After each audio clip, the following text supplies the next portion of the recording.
Howdy, folks. Greyhawk 4x4 coming at you again, your resident vintage gamer. And it is Sunday gaming talk time. So we got a couple things to talk about today. Number one being the Golden Joystick Awards. And number two is going to be, we're going to go through this guy right here by popular request. So anyway, hope you guys are doing well. Have myself a little soda here. Today didn't feel like a beer day for some reason. Probably because I got a lot of shit to do tomorrow. So need to be clear-headed for tomorrow and all that. So, hey, Chupa. Got my football on over here. Multitasking with my fantasy football because I'm in first place in my league. So hopefully I don't jinx it. But my Raiders beat the Cowboys, so I was happy about that. They finally won a game, so yeah. How are you doing, Chupa?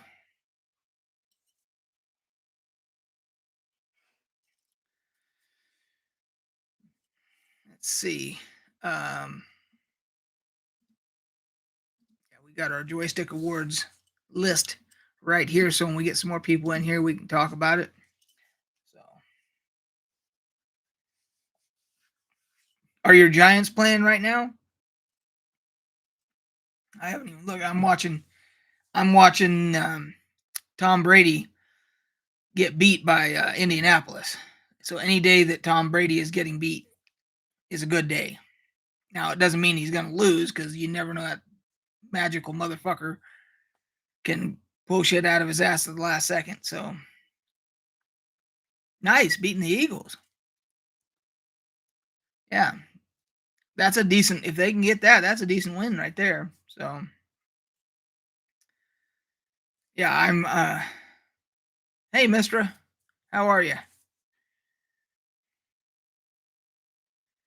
Yeah, Mister, you're one of the ones I'm glad you're in here, because when we start talking about these Golden Joystick Awards, I wanted to get your opinion on some of it. So, particularly the Final Fantasy 14, it won a couple of awards, and I wanted to get your opinion on them. So, if you were not already aware that the Golden Joystick Awards was already announced. So, but we'll give it a couple more minutes here to see if anybody else jumps in. I'm hoping that the guys over there from England, the Carter brothers and Rob and those guys, jump in. So, because they were the ones that wanted me to show off this, go through this box set right here for Forgotten Realms. Only playing Diablo 2 at the moment. Well, I know a lot of people that are playing that game and are giving it rave reviews. So, yeah, I haven't heard one bad thing about the. If you're talking about the, I'm assuming you mean the remastered Diablo 2. So, but yeah, I heard it's pretty good. I got one of my people from the campaign back here, one of our players.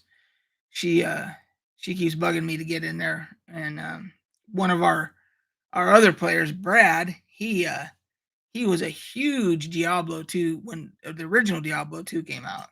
He was a big fan of that. So I don't know. I'm assuming he's playing the remaster now. So let's see if we get any other people in here.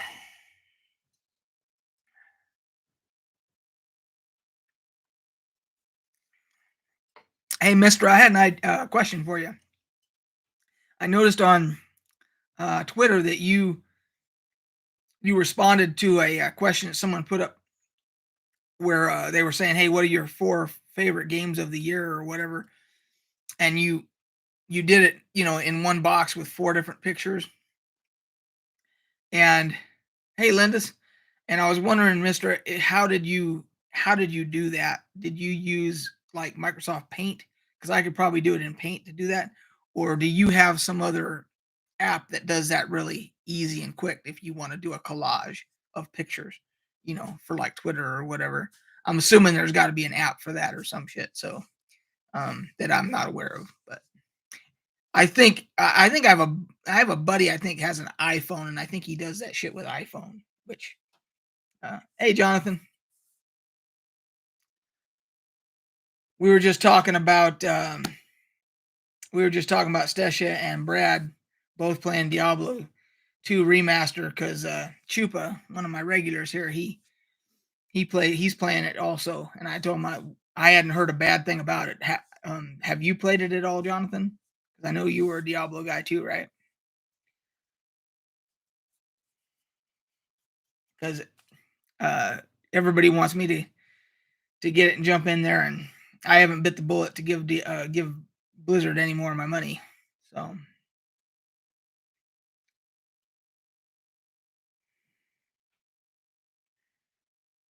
okay, so you can do it right through Twitter. Okay. Yeah, see, I can do it in Microsoft Paint if I want to do a collage like that.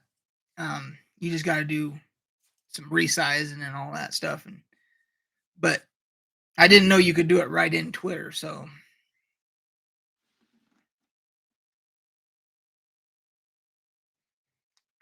well, we got 5 people in here now, 6 maybe, because now we got John. Just bought Hell Let Loose last night. Is that a Steam game, John? Let's see here.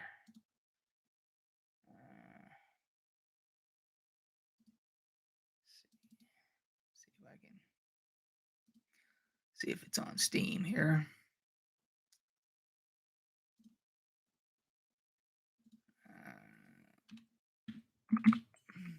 Hell Let Loose. Yes, it's on Steam. $29.99. And dude, you bought that, and it isn't even on part of the Steam sale. Oh wait, no, I take that back. It's off 25. It's 25% off. It's normally, what is that? Look like $39.99. So let's see, what is this? This is a hardcore World War II first-person shooter. Oh man, that's gonna have my buddy. Oh, he's already got it. I just it says he already owns it. Yep, I got a buddy who's a World War II. That's his thing, man. And so yeah, he's already got it though. So got an Xbox Series X on Thanksgiving. Nice score there, man. You're a better man than I for standing in line. I'll tell you what. So we actually, whoever, I think it was the Carter brothers, requested that I go through this, and we happen to have one of the Forgotten Realms aficionados, at least in my circle. Jonathan is in here. He knows a hell of a lot more about Forgotten Realms than I do, because of course I'm the Greyhawk guy. So before I go through this, let me give my background with the Forgotten Realms campaign. My introduction to that campaign world at all was Pool of Radiance, the gold box game from the 80s on Commodore 64. And it was an official Dungeons and Dragons licensed product. I've talked about it before, and it's one of the closest things to an actual D&D game that you can play, because you had a party of up to 6 that you handpicked, and you rolled each character. And then they all had exactly the stats, just like from D&D Second Edition, and all that. And that was my introduction, because it took place in the Forgotten Realms game world. I hadn't played in it. I'd always played in Greyhawk, a little bit of Dragonlance. So that was my introduction to the Forgotten Realms game world. Then, at some point, there was that whole series of gold box games, and then there was the Neverwinter Nights that came out that was in Forgotten Realms, and then my buddy Finn started DMing in the Forgotten Realms in this campaign setting, and we had an epic campaign in that. So he was the aficionado. He was the Forgotten Realms DM, and I was the Greyhawk DM. So I have never, that I can think of, I don't think I've ever DM'd anything in the Forgotten Realms game world. But nevertheless, I own the box sets. Now, the person, Carter Brothers, I think it was, they didn't specify this box set or the other one, the second edition one, which is right there. This is the first edition. So I'm going to start with this one, and then maybe next time we'll do the, when I feel like we'll do the second one. So that's my background with it. Never really DM'd it. I have this more as source material. And if I ever got a wild hair and decided that I did want to at some point, I have the stuff to do it with. Now, Jonathan, who's in here, I think he's still in here. He is our DM for Forgotten Realms, for the Forgotten Realms campaign. He DM'd us in 5th edition. So he's the one that, so I have experience with 2 different DMs DMing it and playing it on computer. And that's my, basically my exposure to it, other than owning it. Now in this box set here, when it first came out, this has a 1991 catalog from TSR in it. So I'm guessing it was probably came out in 1990. Let me think now. I might have still been in Germany. I was in Germany in 89. And I can't remember if it came out while I was still in Germany. So right around 89, 90, somewhere in there. But you got a catalog in the box set, and there's what it looks like, all nice and pretty with color printing and everything. It's got the Tome of Magic and the Spelljammer Monster Compendium, Psionics book, a lot of different things in here. And then you got a couple of little, survey card bullshit things, of course. And then, like I said before, you would usually get these in the box sets. You would usually get, these are the one I think is for the RPGA. The other one is for the Dragon and Dungeon magazines to subscribe. They're trying to get more of your money with, it says Calling All Heroes on the back here. And it kind of gives you everything that you would get with it and all that. So that came with it too. So that was all the superfluous stuff there. And then Jonathan says, I'm done with Forgotten Realms, played it for a while, and just wanted to run homebrew for now. Well, I pointed that out, Jonathan, so that if any questions come up while we're doing this, if you happen to still be in here, I might defer to you as the de facto Forgotten Realms expert, as opposed to me. So that was just kind of laying the groundwork. You got a couple of these overlays, which were for the maps, to give you, like, so you could do distance and all that stuff. I don't know how well that's going to come up on the camera there, but a couple of those. And then you got 4 sections of map. So all beautiful color, glossy maps, all that. I'm not going to open these, but yeah, I've got both of these, and these are in pretty decent condition. Because again, I haven't DM'd using this box set, but yeah, they were easily damaged. And then you got 2 books in there. You got the source book and the encyclopedia. And on the back of this one, you've got random monster charts.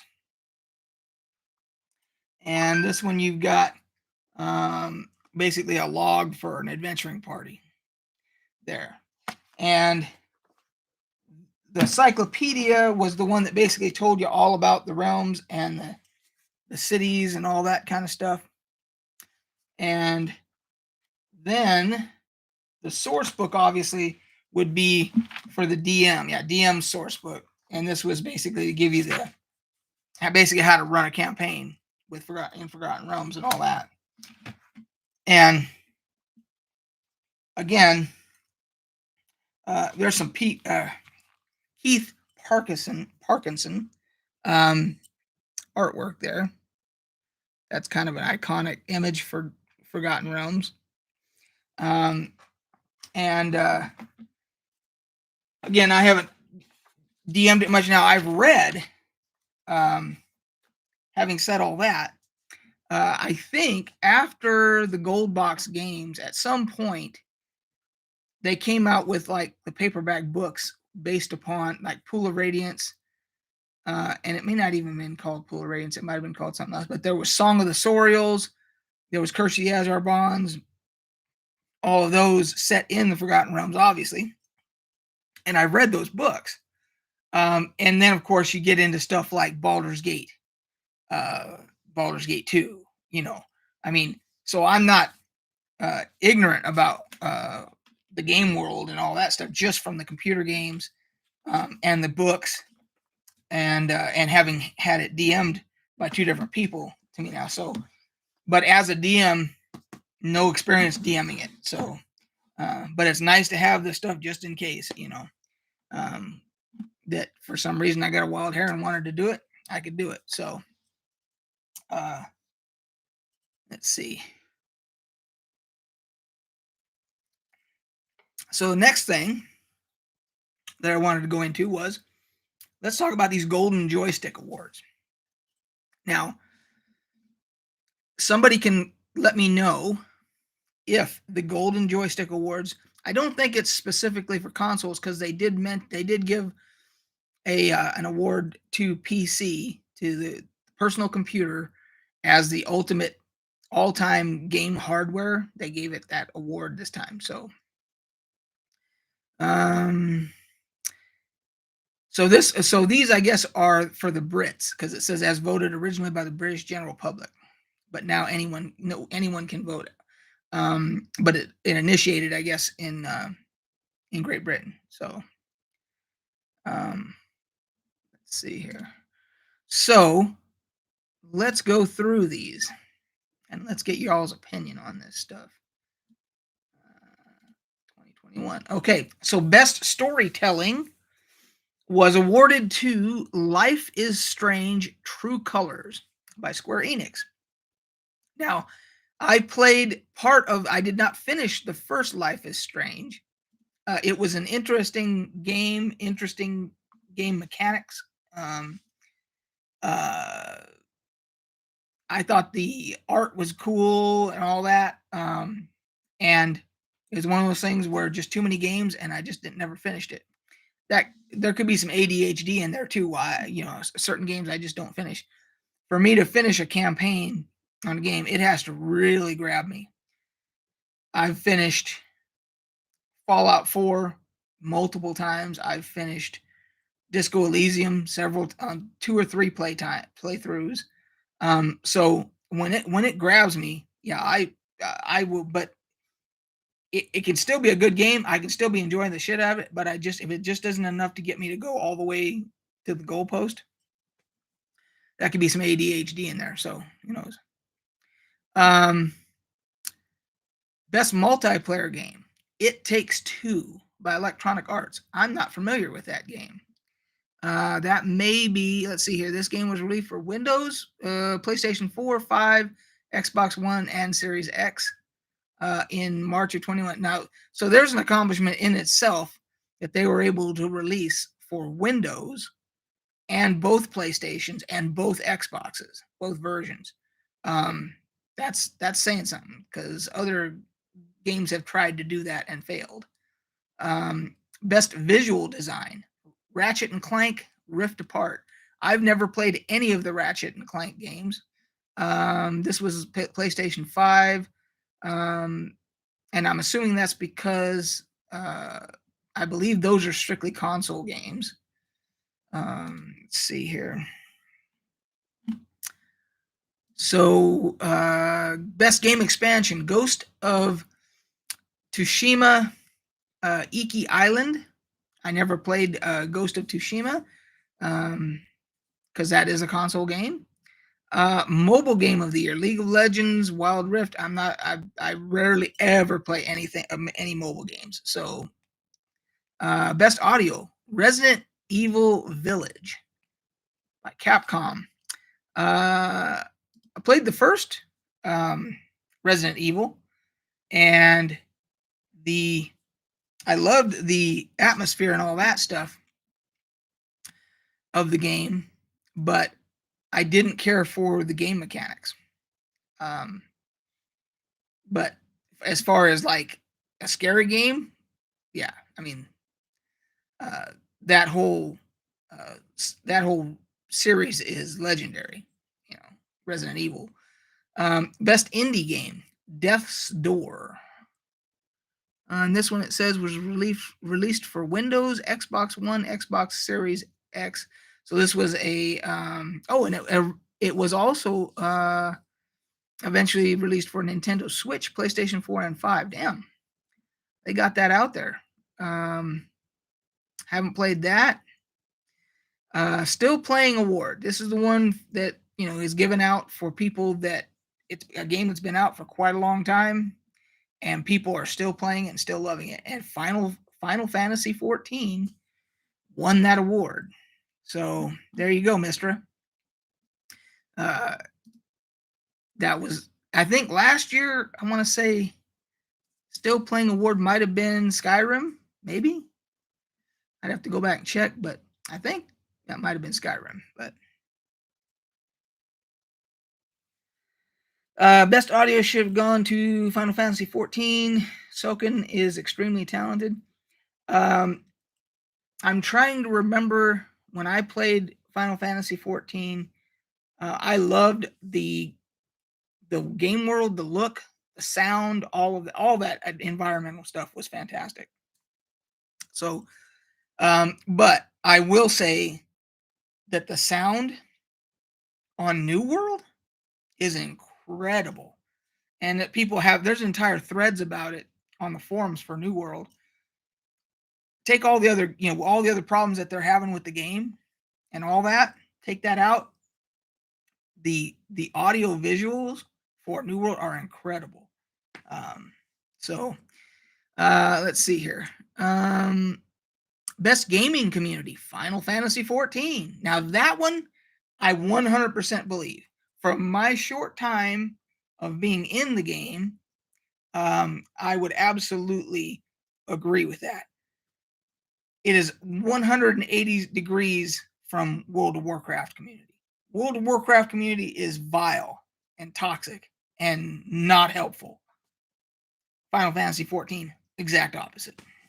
Very helpful. I mean, yeah, you're going to have trolls and you're going to have shitheads and everybody, here and there. But as a general rule, fantastic. Now, I'm playing Everquest 2 still right now. The community in Everquest 2 is fantastic as well. And I think Mistra has played Everquest 2, and I think she might even agree with that. The music gets 200 times better in the expansions for 14. The music is good in ARR, but yeah. So I'm assuming ARR is A Realm Reborn. See if my old man brain is working. Pretty sure that's A Realm Reborn, meaning the base game. So see how good I am there.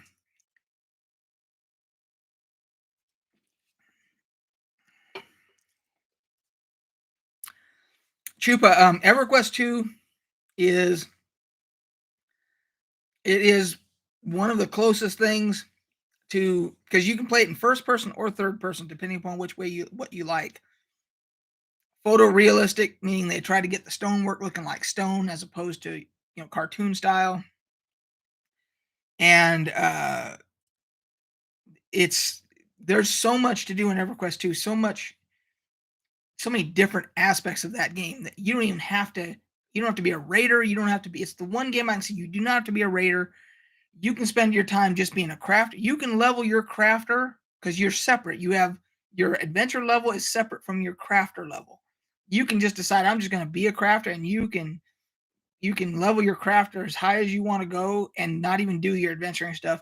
And there's enough to do content wise just to do that. And then you get into the housing, and not just decorating housings, but there are houses that you can get in the game that are basically blank slates where you can, and there are, you can make walls and building blocks, and then it's like Minecraft, and you can just build whatever you want. There's incredible stuff that people have built in the game.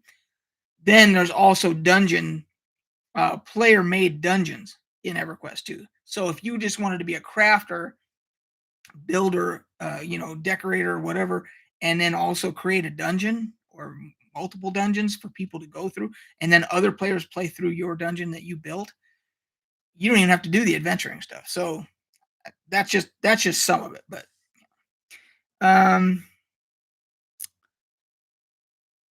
let's see. In 14 rating, we try instead not to curse and kick you out. Yeah, we've talked about that before, Mister. That's one of the main reasons why a lot of people get turned off by rating is the World of Warcraft. And if you get into rating in EverQuest 2, the hardcore rating guilds, they're exactly the same as the World of Warcraft rating guilds.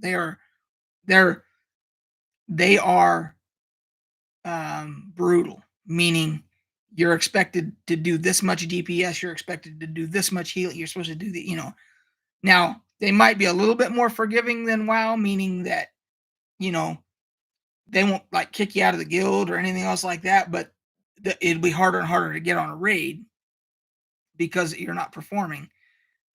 Whereas in World of Warcraft, they won't only just say you're not going to go raiding, they'll just kick you out of the guild. So a little bit different. But I went from original Diablo 2 to WoW. I'm pretty OCD when it comes to a game. I'm going to play it 12 hours a day if given time. I don't blame you there. Chupa, if you get into now, mind you, EverQuest 2 is free to play. You can download it for free, and there's no subscription if you don't want to subscribe. It's worth your time to just try it. And if you don't like it, uninstall it and you're done with it. But if I were you, I would at least give it a shot. So because that's the type of game that if you are like that, you would certainly want to be putting in some time because it's a lot of fun. Jonathan Hansen started playing Star Wars Squadron. Super cool sound design as well. Surround sound with the cockpit fighter game really works. Yeah, I'm afraid if I get into that, because I'll pull out my old joystick and I'll probably use that joystick, and then I'll probably be like, oh, this isn't quite. If I like the game, I'll be like, I need to upgrade to what are they? Those expensive. They have those expensive, actual like flight simulator joysticks and stuff like that you can put some serious money into, like a couple $100 just for and then you get the rudder pedals and the throttle and all. My worry is that if I got into that, I'd be wanting to put out some money for some serious hardware and then of course I'd be like, well, now I got the hardware, I might as well get a flight sim.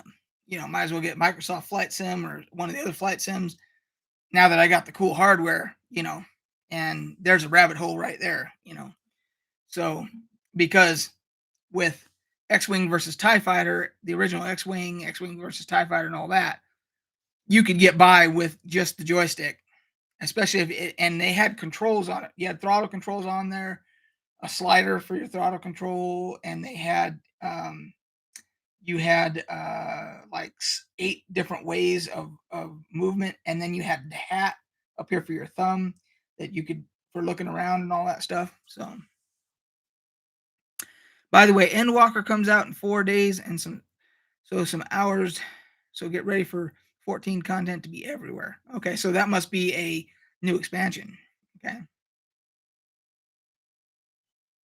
No need for realism, and there are rebels to shoot down. Oh, you're a dirty Imperial, Jonathan? Is it? Do you get to pick in that game between Rebel and Imperial? And if that's the case, and you picked Imperial, see, I could never do a flight stem with a Xbox controller. I just couldn't do it. I'm not talented enough on controllers to do that. Yeah, there's no way. Yeah, I was hoping that was a touchdown by on my fantasy football team, but flying a TIE fighter, Dirty Imperial. Yeah, Rebel Alliance for the win, always. I can't stand the Resistance and the Hope monologues. So, where were we? We stopped on Best Gaming Community. Studio of the Year, Capcom. Have no frame of reference. It looks like they did Resident Evil, at least on the other games that are on here. Let's see here. Yeah, and it looks like Resident Evil won like 3 or 4 awards, so that explains why they got Studio of the Year. It could also be that Capcom didn't manage to piss off their entire community like all the other game studios seem to be able to do on a regular basis. So that could also have something to do with it. Yeah, you could win by default Studio of the Year nowadays just to not have any controversies involving, a game that you put out that wasn't ready, or that people paid a lot of good money for and didn't get their money's worth, or that you decided to treat your employees horribly, or without any of that, you could just win by default just by not doing any of those things. So, yes, it's the new expansion, and the director and producer said it's 1.5 times bigger than Shadowbringers, which was huge, and we can actually trust him, unlike Ian from WoW. Yeah, well, yeah, no, Capcom doesn't deserve it. So, am I right then, Mistra, in saying that they were the least objectionable alternative? Now, you see this, Tom Brady? You see this, Dick? When we started this thing, the Indianapolis was beating Tampa Bay 24-10, I think it was. And now I look over there and it's 27-24, freaking Tom Brady. God damn that guy. And I'm not even an Indianapolis fan. I just hate Tom Brady. Just that quick. And I just got through saying it. If you go back on the replay, you'll see I said, well, that doesn't mean anything if it's Tom Brady. He can turn around and I no sooner said it than it fucking happened. Damn it. Anyway, sorry for that little tirade there, but I hate Tom Brady. Anyway, so yes, getting back to Capcom. Yeah, Chupa, he is the best quarterback of all time. I don't think anybody can deny that now.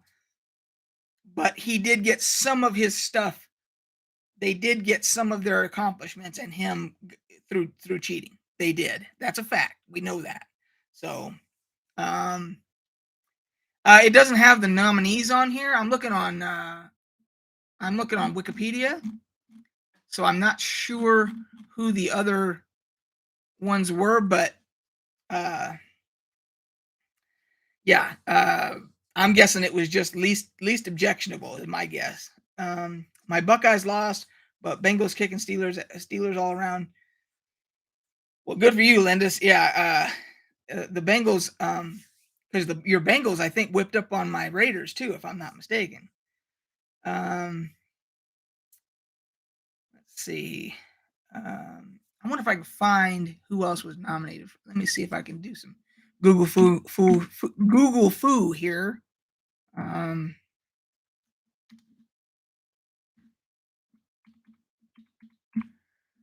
Let's see. We'll go to Games Radar and see. That's just the winners. Yeah, I'm not seeing who all the other.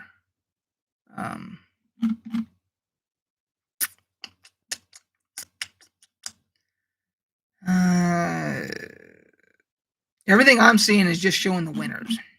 Darn it.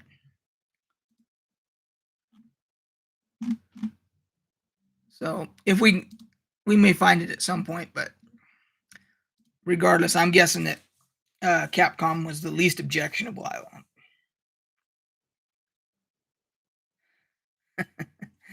Let's see. I guess if your CEO stays out of jail, you get an award. Or if they don't if they don't get into some kind of controversy where they've got to get their legal department involved. Let's just say that if they don't have the studio that doesn't have to get their legal department involved, they can win an award by default, probably. I don't care about NFL, but I like Aaron Rodgers because he pisses off the media, and I don't like big media.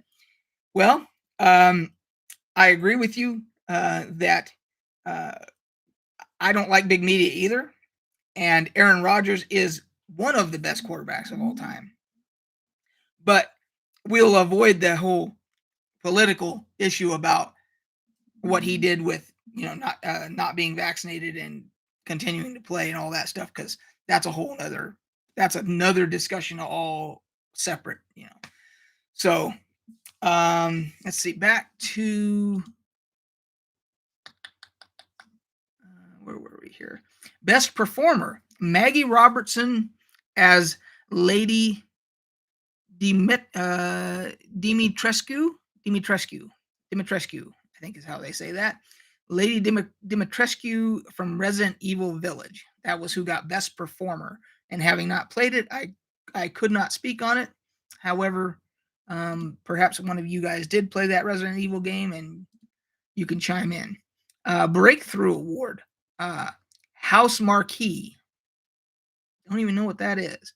Is a Finnish game developed in Helsinki. Doesn't say what it's about. Oh, it's a developer. Okay, so it's not a game. It's the actual developer is House Marquee. Okay. It just says Breakthrough. It should say Breakthrough Studio, Studio Breakthrough or something like that. Anyway, so it's I'm trying to see what they did though, what they put out.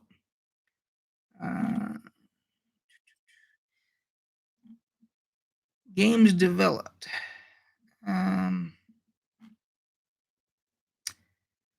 So they did one called Returnal for PlayStation 5 in this year.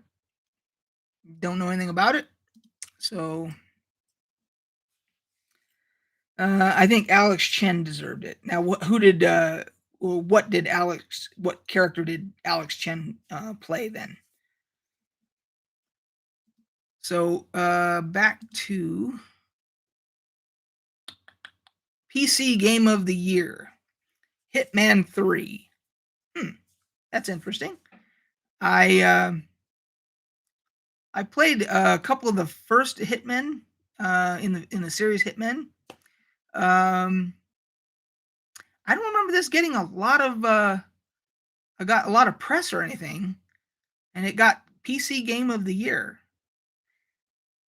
Considering that we didn't have a lot to choose from, I can't say whether or not that's a good choice. I'm assuming that's probably a pretty good choice.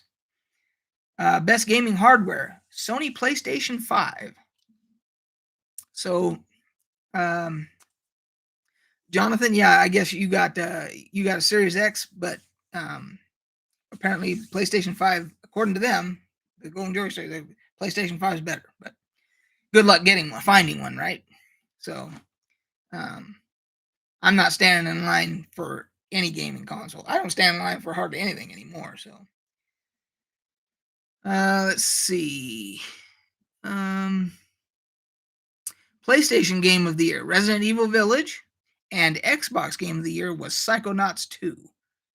So if anybody played either one of those, please feel free to chime in as the best games of the year for PlayStation. And Alex Chen is the character name. Is that, well, that's not Alex from Half-Life Alex, right? Because that was spelled different. Alex was spelled with a Y, I think. Let's see here. Alex Chen. Let's see. Life is Strange. Okay. Erica Mori is the actress. Okay. From Life is Strange. Now, I can't remember from when I played the first one. I think that was Alex, wasn't it? So is that character been the same throughout the whole series? I'm assuming then that character would have to be straight through then. Let's see here. Nintendo Game of the Year, Metroid Dread. Well, I certainly haven't played any Nintendo games. I don't have a Switch. Most Wanted Award, Elden Ring. Now, let's see here. The game is a collaborative effort between the game director Hideki Miyazaki and fantasy novelist George R.R. Martin, and is scheduled for release. Well, if George R.R. Martin's got anything to do with it, there's no shouldn't be a surprise that it was delayed, right?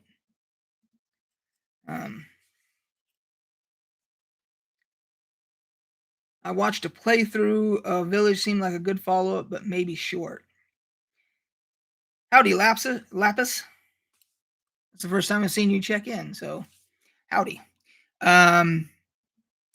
So yeah, I knew that Elden Ring was going to be the most wanted game just because a couple of the sites that I visit, MMORPG and what's the other one? And Massively OP, those both have it listed as like their most wanted game. Critics' Choice Award, Deathloop, by Bethesda. How the hell have I not played that or heard about it? How do I not know about Deathloop? Let me guess. I'm going to guess that they did not put it out on Steam, just like they didn't put a couple other things out on Steam. Let's see here, because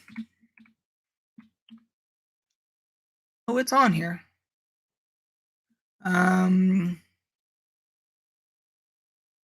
It's from Arcane, put out by publishers Bethesda. So Bethesda didn't design it; they just published it.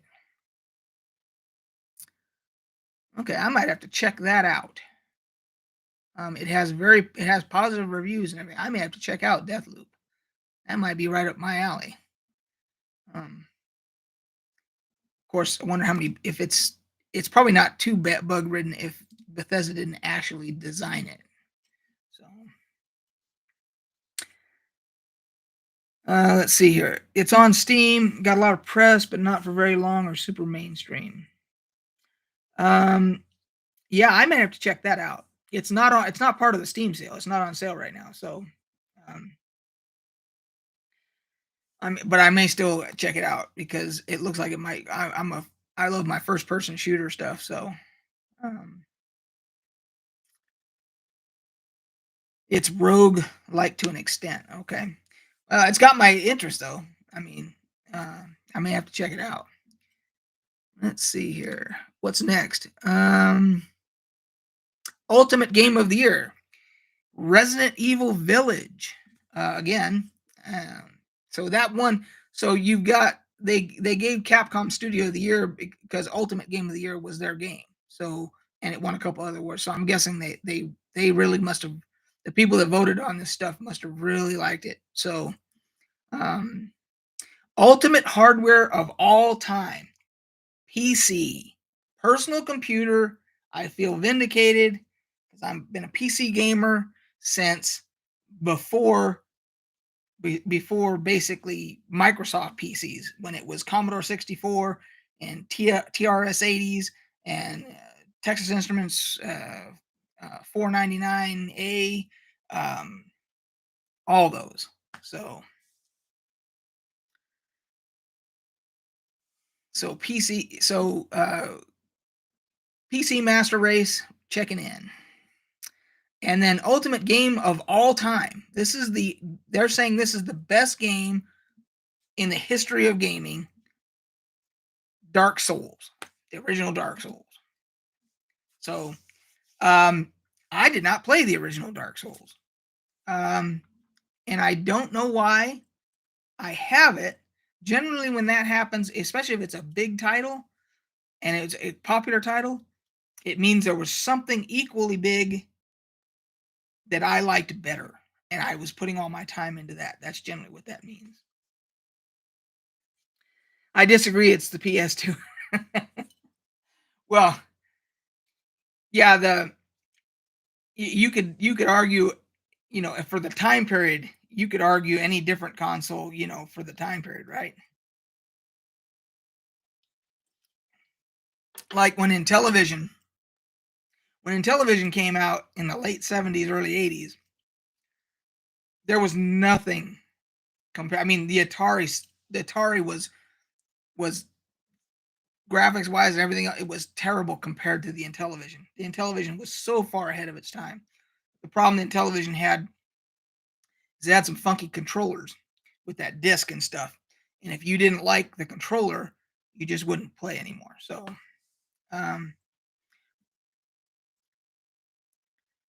yeah, I agree. Dark Souls affected gaming a lot, but best of all time, kind of silly. Um, I think the thing it's most known for, Dark Souls is known for, is just the fact that how difficult it was. Now, and again, I didn't play it, but everything I've heard, seen, everything. Are you shitting me? Sorry, the freaking uh, football. Anyway, I need to turn that off. Let's go turn that off. I can't look at Tom Brady's face anymore. Um, yeah, I would say best game. If I had to pick best game of all time, now especially if you're talking about consoles and PC both, um, if it was best gaming character of all time, most important gaming character, I would have to say Mario. Because Mario predates the Mario games. It goes back to Donkey Kong. It started in the arcades, and Mario's been around ever since. But as far as a game, um, uh, the original Half Life is a strong contender. The original Half Life was unreal when it came out.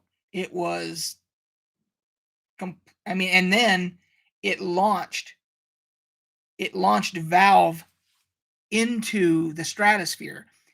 Half-Life allowed Valve to create Steam as a platform. Now think of how influential Steam is as a platform. That was made possible because of Half-Life. So if I was going to say, now if we're talking about from an influence standpoint, Half-Life would have to be it. Most influential character of all time is Mario. Half-Life would be the game.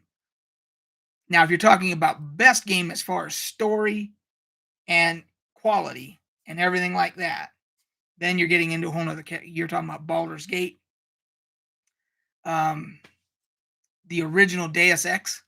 Deus Ex was incredible. I mean, there's uh,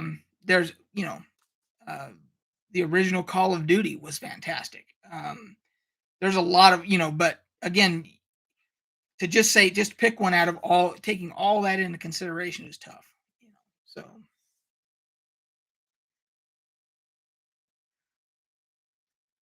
um, yeah, Halo's up there too. Yeah, Halo changed a lot of shit. Halo and Half Life, I think, are both on that same level of being influential. Because Halo did for consoles, I think, what Half Life did for Steam. Let's tell me if you agree with that statement there. I mean, um, Baldur's Gate 2, yeah, Baldur's Gate 2 is by far is up there in the stratosphere. Um, yeah, if you guys haven't played Disco Elysium, Disco Elysium is it's not the greatest game ever made, but it is in the discussion. Let me tell you, um, it is unlike anything I've ever played before, and like I said, I've played through it 3 times. I think completely different choices each and every time, and yeah, so. Um,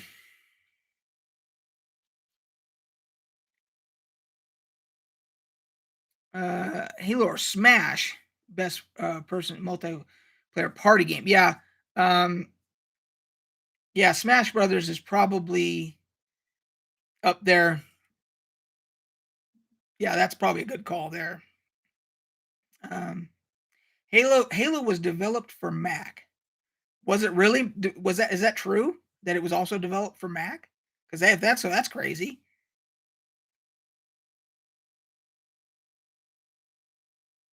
But yeah, Dark Souls isn't even the most difficult. Uh, I'm gonna say Tuhu is how you would say that. Tuhu is way different game, but harder. So difficulty is, if the difficulty is a factor. Um, Damn, I didn't know that. I never knew that. You just taught me something, that Halo was developed for Mac. Holy shit. Um, Damn. So yeah, I mean, Half-Life is Half-Life, Halo. Those are, you know, those are, as far as most influential. Those are there, man. As far as I'm concerned. I'm trying to think. Yeah, Baldur's Gate 2 is in the top 5 for sure. Probably in the top 3. Um, of course, there's bias there because you're looking at genre too. Role playing game versus first person shooter, etc. So, Neverwinter Nights, the original Neverwinter Nights. Now, you're talking about the single player Neverwinter Nights in Forgotten Realms. I know which one you're talking about. I have to be careful when we say the first Neverwinter Nights, because the very first Neverwinter Nights was the one on America Online, AOL Neverwinter Nights, and it was actually an MMO based on the Gold Box games, and you had to pay by the minute. So you would connect with your modem, and it would tally how many minutes you played, and then AOL would charge you based upon however many minutes you played. You paid by the minute of game time. That shit was real. That happened. Anyway, that was the original Neverwinter Nights. You're talking about the single player one that took everything by storm. I would say the original Neverwinter Nights is the most impactful single player role playing game of all time because of what you stated there. Not only did they have the incredible campaign and everything else, and gameplay mechanics, the whole bit, and integration of the rules from D&D and all that, but they had an entire world building aspect of the game for anybody that wanted to create their own dungeons, their own worlds for players to go through, and somebody could play as the dungeon master, while other players playing through their content. That had never been done before. So, as far as I'm concerned, the original Neverwinter Nights, that one, not the AOL one, um, is the most influential single player role playing game of all time, even more than Baldur's Gate, because of that. The fact that the world builders aspect of it that you could do. Um, let's see what I missed here, because I just did a lot of talking. Now, most influential. Star Wars Galaxies is the most influential game I ever played, because I had played MMOs before, like Ultima Online, and the original Neverwinter Nights AOL one, even though I didn't want to spend a bunch of money, so I was very sparingly because of the pay by minute thing. But Star Wars Galaxies taught me what the term sandbox meant, where they just let you go. I mean, you start with a freaking melon and a dagger in the middle of, basically in the middle of nowhere, and you got to make your own way. There were no little things overheads for quests or none of that. None of that. You had to figure it out. True sandbox game. So that's one of the most influential to me to all time. The Baldur's Gate series, and the Neverwinter series, those two series were, I mean, incredible. There's actually one that comes to mind, that there's two that come to mind that might catch people off guard. There's a game called System Shock 2 that was that blew my mind, because it was a first-person shooter, sci-fi, futuristic type of a thing, but it had horror elements as well. Um, and the original Thief and Thief 2, Deadly Shadows, I think it was called. Those two showed what a true stealth game could be.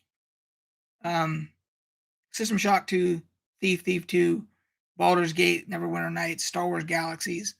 Yeah, those are my most influential games of all time. What? I thought for sure it'd be Wii Sports would be your most influential. Never owned a Wii. Might have played a little bit of Wii Sports like bowling over at a friend's house. Yes. So yes, System Shock 2 is considered a big influence on BioShock and such, right? Absolutely correct. Yes. You are 100% correct. Yeah, I would say that the BioShock games took elements from developed in System Shock 2 and they expanded upon them. So yes, absolutely right. Great comment. Chupa, back when my mom would get mad at me because she wanted to use the phone, but I was online. Yeah, see, that's what I'm talking about. If you remember that, then yeah, you had to, and you had to pay by the minute to use to play using a modem. But then if you were really fancy, or if you pissed your parents off enough, they would spring to get a second phone line. So you had one just for the modem, and they could still use the telephone. That was if you were real fancy. I wasn't one of those, but I knew kids and knew people that had that, ability. So where they actually got a second phone line just so they could do that. So let's see here. I missed one by Mr. up here. Final Fantasy VII is what put console RPGs on the map. I'll take your word for it. I never got to play that. It wasn't one of the first non-BBS MMO. Wasn't that? Yes, it was. It was the first non-BBS MMO because I think Meridian 59 might have been a BBS MMO. And when we say BBS, we're talking about bulletin board, what they called bulletin boards, where you had to log into what was called a bulletin board through your modem. It's a long thing, but bottom line, I know what he's talking about here. So I think yes, Neverwinter Nights was the first non-BBS one. Yes. Final Fantasy VII is so influential. People waited 23 years for the remake, and millions bought it, even from Japan alone. Dark Souls is a weird pick. Yeah, I think Dark Souls is a weird pick too. So I know the lore behind this whole Final Fantasy VII thing. I've mentioned Boogie2988 before, that I watch his YouTube channel, and he's actually talked about that very issue before.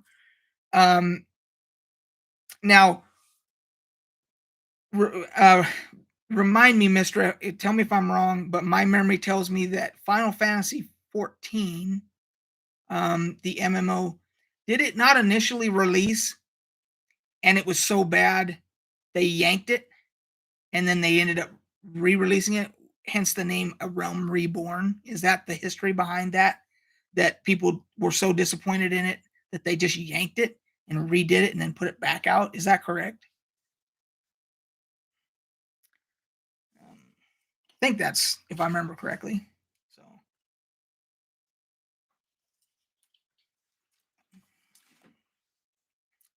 that is correct. Damn. See, the Mountain Dew. Dew powered brain today. Remembering all this stuff. I never did look. I need to look back up here and see if I was right about ARR being A Realm Reborn. I think I don't know if she answered me or not. Let's see here.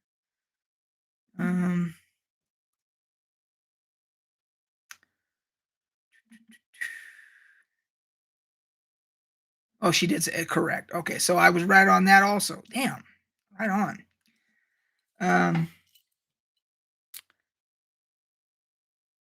Yeah, Lapis, Mistra, who's one of the moderators above you there, she is a massive 14 player.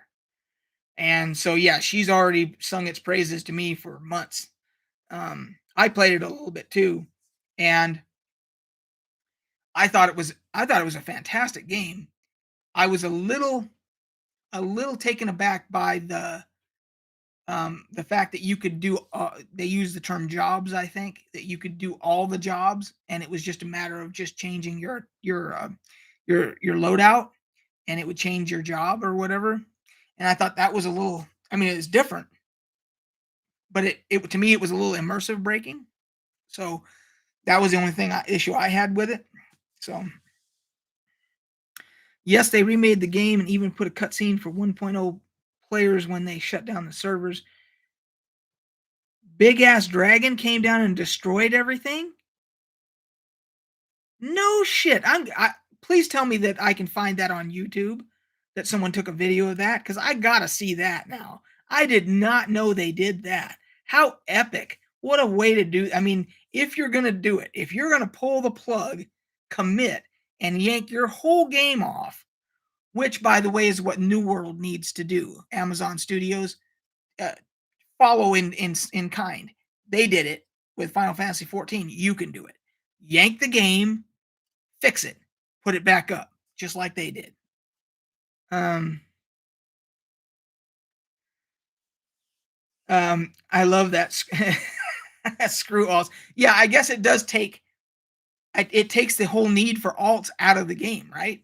Um, and I am a self-admitted altaholic. I am an complete altaholic. I like to create different characters with different race class combinations and so forth, depending upon the game. And then I want to try and twink them out to be absolute, take advantage of all their pluses and minuses and everything else. Um, and that's part of the fun for the game for me. And like you said there, um, yes, search Flames of Truth. It's a whole cinematic. Okay, I got to see that. As soon as I'm done here, that's what I'm doing. And maybe that's you know yeah, maybe that's why Final Fantasy 14, it I could give it another shot and perhaps I could get past it. If I could get past that, it was incredible. So yeah, Amazon's got more money too. They have, there's no reason why Amazon shouldn't have, at this point, the fact that they're still having all these problems, and it's the architecture. No matter how many they stomp out, how many exploits they stomp out, two more are going to pop up every time they stomp out some. Two more are going to pop up until they fix the architecture, um, of the code, and everybody knows it. I mean, it's just out there. So anyway, we're over an hour here, guys, and I promised my wife I would help her with the Christmas decorations. So I got to get off this thing. But it's been fun. We had what a great conversation. We covered a lot of shit, boy. What a great conversation. Thank you guys. Appreciate you stopping in. Yeah, another great live conversation with you guys. I appreciate it every time. And let's see. We did not play because of the holiday. We did not play, so there will not be a recap, obviously. But maybe I'll do a. We brought up a very good topic here about my personal most influential games of all time. Perhaps I could work on something where I just do a video about my most influential uh, video games of all time. Maybe I'll work on something like that. So AR is kind of when they relearned everything too, so it's noticeably worse pace and just not as good as the expansions. Right on. All right, guys. Until next time, Mr. says, oh, and let me see what's going on here. Thanks, Jonathan.